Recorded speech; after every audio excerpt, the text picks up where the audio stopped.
All right, welcome back to WMAC Now with your host Chuck Stevenson, coming at you with special news announcements. So, Deep Jewels, the premier all-women's mixed martial arts promotion out of Japan, has announced their 38th numbered event is set to go down on September 11th at New Pier Hall in Tokyo, Japan. Now, I like the lineup so far. We have 7 pro fights announced along with 3 amateur bouts. So we're not going to worry about the amateur bouts in this video.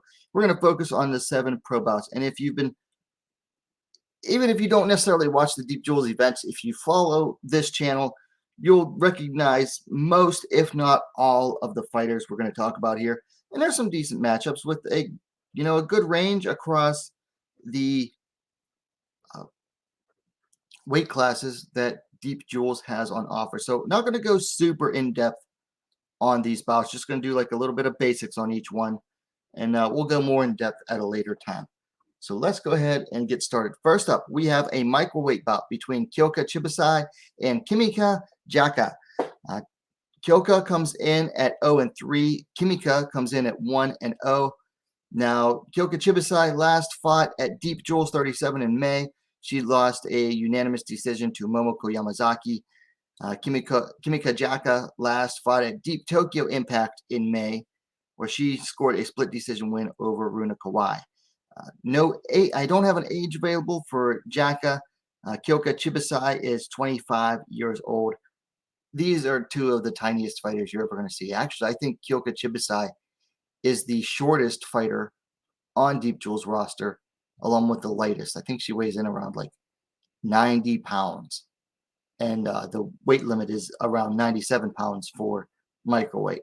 Kyouka is still looking for that initial win. Mika is coming off of her pro debut where she scored a win. That's basically what there is to say about this bout. Next, we have a 59 kilogram or 129.8 pound catchweight bout, or let's just call it what it is. This is a bantamweight bout, just with a slightly lower limit. We've got Aori Karyama taking on Te Murayama. Now, Karyama comes in with a record of 2-4-1. Te comes in at 2-2. Now, Karyama last fought just a couple weeks ago at Pancrase 328, where she scored a split draw against Nori. Now, Te last fought at Deep Jewels 37 in May.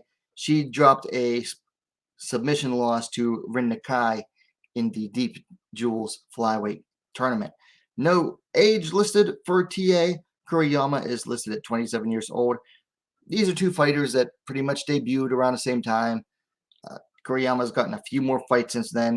They're basically peers as far as fighting goes. So I don't think they fought each other before now, which is surprising. So now they are going to face off against each other.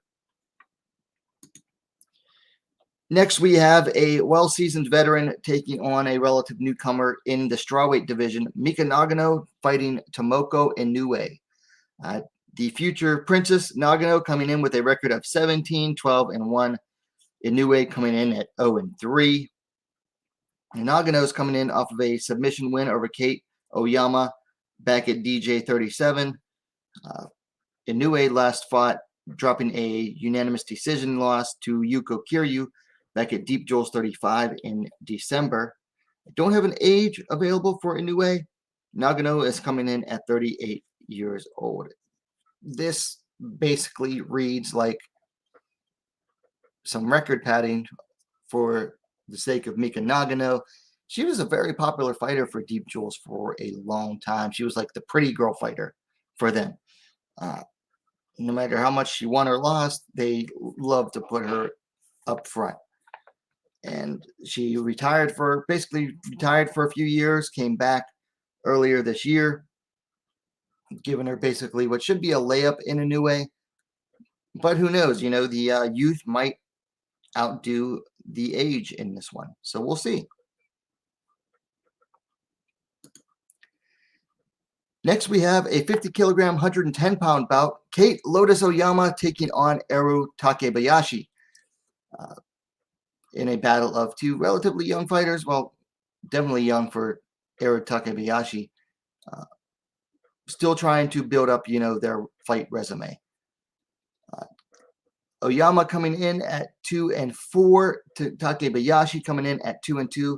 Now, Lotus is coming in off of a unanimous decision loss to Mika Arai at deep 108 earlier this month in July.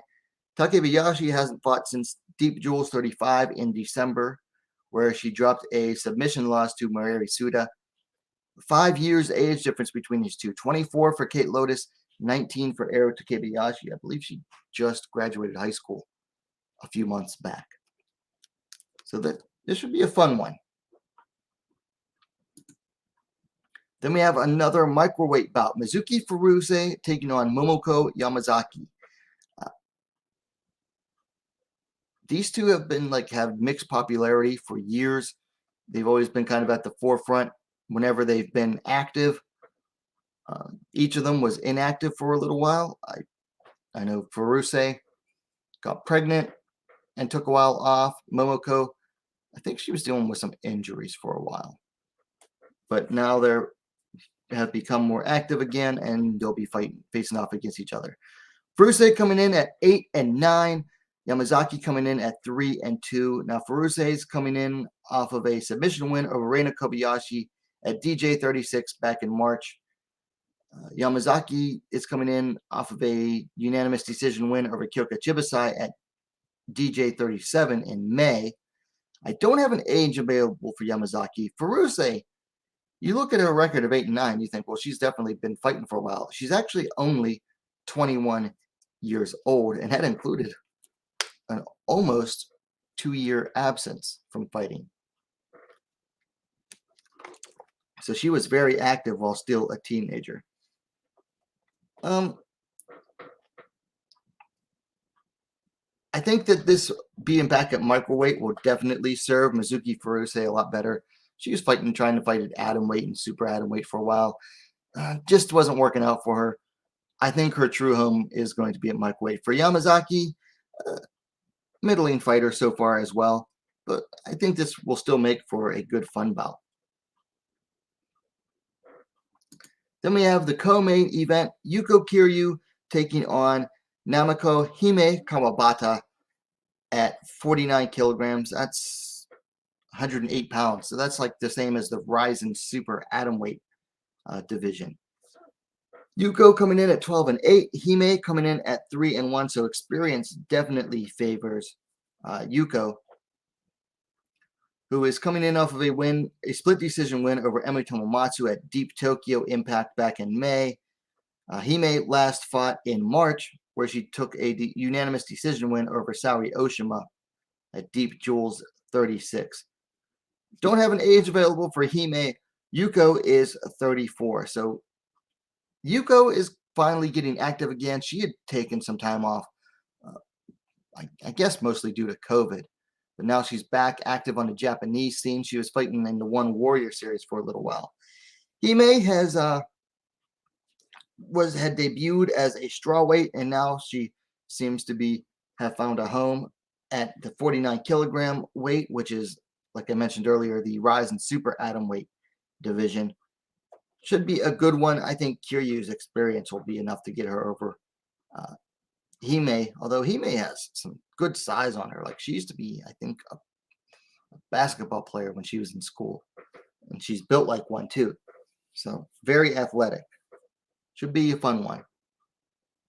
Then we come to the main event, which is actually a rematch of the respective debuts for each of these fighters. It's an atomweight bout between Ayam Murakami and Mowari Suda. Now, Murakami comes in at 4-0. Suda comes in at 6-3. Murakami last fought in December at Deep Jewels 35, where she scored a submission win over Mizuki Furuse. Suda last fought at Ryzen 36 earlier this month, where she scored a submission win over Mizuki Nisei Oshiro down in Okinawa. Now, Suda is the younger fighter here by 13 years. She's only 17 still to Ayam Murakami's 30 years old. So both of these fighters, they fought each other in their pro debuts. Now, Murakami came out ahead in that bout. And you see, they've had Murakami is still undefeated at 4-0 since then. Suda has had some mixed results, but She went 0-2 and then scored, I think, like 4 or 5 straight wins. Dropped a bout for when she challenged for the Deep Jewels atomweight title, and then came back at Ryzen earlier this month and picked up I believe a first round submission win. So she's made a lot of improvements since she started. Murakami, probably the single best Brazilian jiu-jitsu player in Deep Jewels. And that's actually, yeah, that's pretty safe to say that she is. Surprised she's not fighting down at middleweight. She's also a very small fighter, but she does all right at atom weight as well. She actually was inactive for a little bit because of, I believe, injuries and illness, and then came back in December. Hasn't fought since then. This should be a good one. Will this fight go the same way as the first one? Will Murakami come out ahead, or will Mowari Suda get revenge and hand Murakami her first loss? Sure will be fun to find out. Anyway, that is Deep Jewels 38. It goes down Sunday, September 11th at New Pier Hall in Tokyo, Japan. Should be available for online pay-per-view like always. I'll definitely be checking it out. Hopefully I'll have that Sunday off. Might even do a a fight companion for it. We'll have to see. Anyway, let me know your thoughts on these upcoming bouts in the comments down below. Please give the video a like, share it as well, and while you're at it, if you haven't yet, what are you waiting for? Subscribe to WMMA Scene Now, the best, most complete women's mixed martial arts dedicated platform on YouTube. Thanks for watching. We'll see you next time.